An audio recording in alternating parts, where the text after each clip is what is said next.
নমস্কার। সর্বশক্তিমান সৃষ্টিকর্তাকে স্মরণ করে পরিস্থিতি মোকাবেলা করতে না পারলে সমস্যা বেশি সৃষ্টি হয়, এ প্রসঙ্গে আপনাদের মাঝে কিছু আলোচনা করার চেষ্টা করছি। আপনারা জানেন আমাদের প্রতিনিয়ত কোনো না কোনো পরিস্থিতির সম্মুখীন হতে হয়, অর্থাৎ পারিবারিক পরিস্থিতি, সামাজিক পরিস্থিতি, রাজনীতি পরিস্থিতি সব কিছু মিলে কোনো না কোনো পরিস্থিতির মোকাবেলা করতে হয় আমাদের।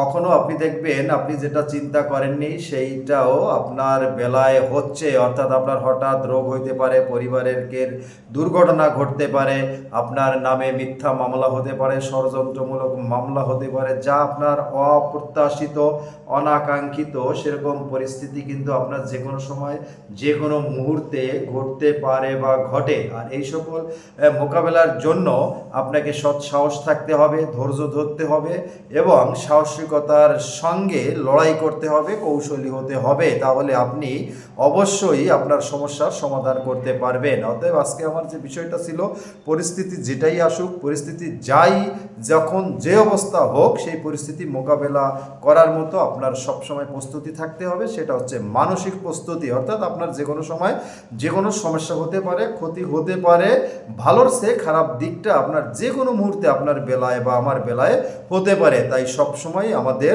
সতর্ক থাকতে হবে এবং মনে রাখতে হবে এগুলো আমরা মোকাবেলা করব। এবং কিভাবে মোকাবেলা করব, সেজন্য প্রথমত মন মানসিকতা স্থির করতে হবে, সৎ সাহস থাকতে হবে, ধৈর্য থাকতে হবে এবং কৌশল অবলম্বন করতে হবে।